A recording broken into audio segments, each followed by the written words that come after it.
Hello, everyone, and welcome to You Have to Wear Something. Well, almost. I'm Nicole, the host of You Have to Wear Something podcast, and this is going to be a unique version of the show so I can discuss Met Gala looks. But before I get into this year's theme, Superfine Tailoring Black Style, or Tailored for You, I want to talk about the book, Slaves to Fashion by Monica Miller. If you haven't read it, please go get it.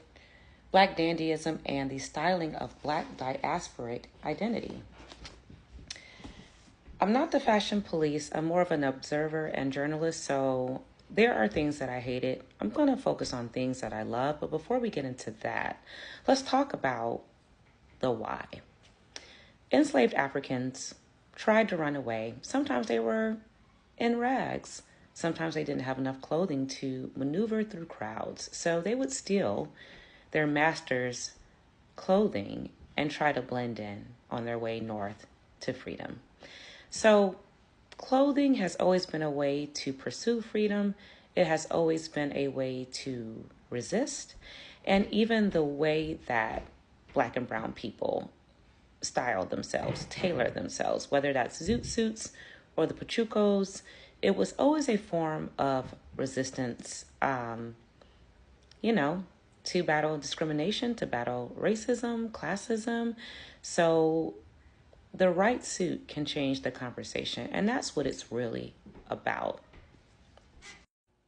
This year's co-chairs were for Black men, of course, A$AP Rocky,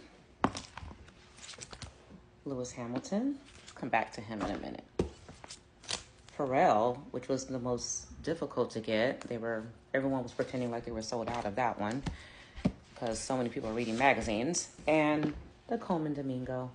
Obviously, I clearly love to collect magazines. I really want to talk about Lewis Hamilton. A few years ago, he bought a table for all Black designers and stylists. Law Roach was at that table, and he sort of kicked off this conversation of representation because Lewis is a real one and we love him. So first, this Met Gala raised a whopping $31 million. I think by the time Cinco de Mayo hit, it had hit $70 million. And it's probably going to make more. So already it's made history in dollars, which is very important to non-Black people. Are Black themed things successful? Are they lucrative? Are they profitable? I think we know from Sinners, from the Met Gala this year, Black shit sells.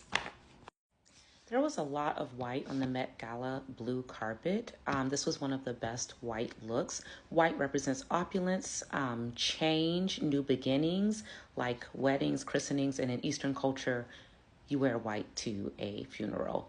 Of course, Lewis is holding it down for Black designers again, looking perfect in Grace Wells Bonner. I love it. This man's attention to detail is undefeated. If you were going to go for simple and minimal, this was the way to do it. Laura Harrier and Zac Posen, that's important, Zac Posen's Gap Couture. Beautiful, these pants, the styling, the tailoring. It was tailored for her and it was perfect. Law is a meticulous storyteller here with Zendaya.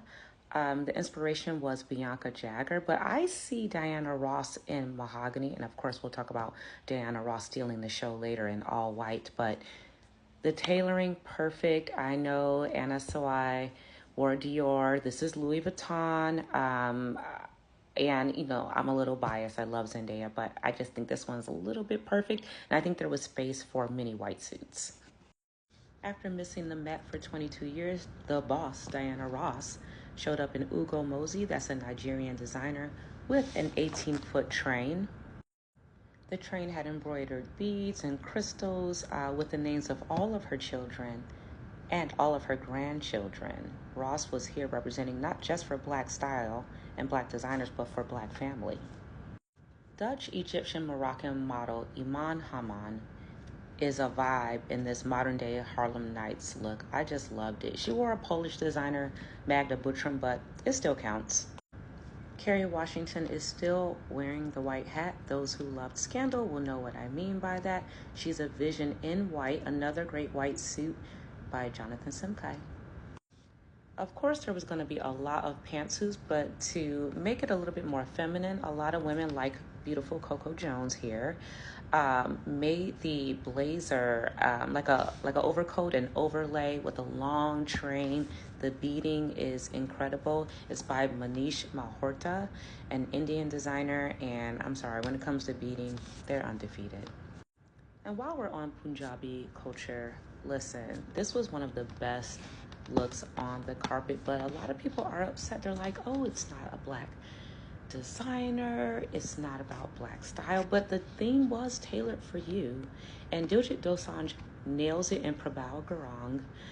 He wanted to wear, like, I guess the Maharaj of Patiala's $2.5 billion necklace, but was denied. That's also a big scandal. That seems like a big headache, but he did want to represent for the Maharaj of the past, and he nailed it perfectly. I'm not gonna lie, when I saw Damson show up in this, I'm like, please don't let this be your full look. I know you need to promote the movie, but this is about black style. Come on now. And then two people ripped the F1 suit off to reveal this beautiful Tommy Hilfiger suit. Perfection. And I guess I really liked the reds and the burgundies on the carpet, so let's get into the red section. There's an argument that Jodie Turner-Smith is giving Zendaya a run for her money. She is my second favorite person on any red carpet. Always thoughtful, always nails it. She's looking like dandy perfection in burgundy leather by Burberry. There was also a huge opportunity to storytell and teach the people about black dandyism. This is the equestrian that Jodie Turner-Smith based her look on. It's Selena Lazevsky, and she was a black equestrian, I think, in the 18th century. Brian Tyree Henry definitely experiments a little bit with his style on the red carpet, but if you looked this tailored and this dandy and you were a black designer, you are a winner in my book. This is Nigerian house Orange Culture. Tiana Taylor was also hosting the red carpet, but she looks so perfect on theme with a black designer, the Ruth Carter, Oscar winner Ruth Carter, the costumer. And I think they partnered maybe with Marc Jacobs to make this, but beautiful. This is the Rose in Harlem. Savannah James, a vision coming off the bench for her husband who I guess hurt his knee. I'm not sure about sports ball, but this is a vision in Hanifa, another black designer, and I guess I'm really feeling the burgundy. She looked really beautiful and happy. Ooh, Ayo Adebari, one of my favorites as well. Very experimental. She's been wearing men's style on the red carpet, by the way. And everyone was like, why didn't she wear a black designer? She's Nigerian. Well, listen, Ferragamo has a black creative director, and that counts. It's Maximilian Davis, and he did an amazing job. It's kind of weird. You're mixing beads with white, with leather. I'm feeling it. It's not going to be for everyone, but it was for me. Okay, actually, Quinta Brunson and Sergio Hudson. I have to go back to white for a second here. Well, technically pinstripes. Lots of pinstripes on the blue carpet. Pinstripes are dandyism, but I think Sergio Hudson dressed maybe 18 people for the Met Gala. Ugh, shout out to that man. So happy for him. Another Sergio Hudson look. Django Cochea, married to Usher. I know I probably butchered her Basque last name, but perfect, perfect, perfect. If you wanted to wear pants, but you also wanted to be ultra feminine and wear black and white, this was the thing to do. Shout out to Sergio again. We are not ready for how talented Willie Chavarria is. This is Willie Chavarria in a zoot suit that he, of course, designed because he's amazing, with Maluma, also in Willie. And he's dropping an Adidas collab this week. I'm hoping to wear that to the SZA and Kendrick concert, but let's see. A nod to Pachuco's, just always riding for the culture. Love him. I don't know if I've ever seen Simone Biles look this couture. This was stunning, tailored to her, executed perfectly by Harbison, an LA-based designer, a black man, Charles Harbison, originally from North Carolina. And I love all the bedazzling, all the jewels, all the brooches. When you're this small and petite, and I know as a short person, the high-low works. You have to do the high-low if you want to wear a ton of volume. And I thought she looked perfect. And she looked happy with a man. And as a black designer, While we're on the color blue, Mr. Domingo in Valentino.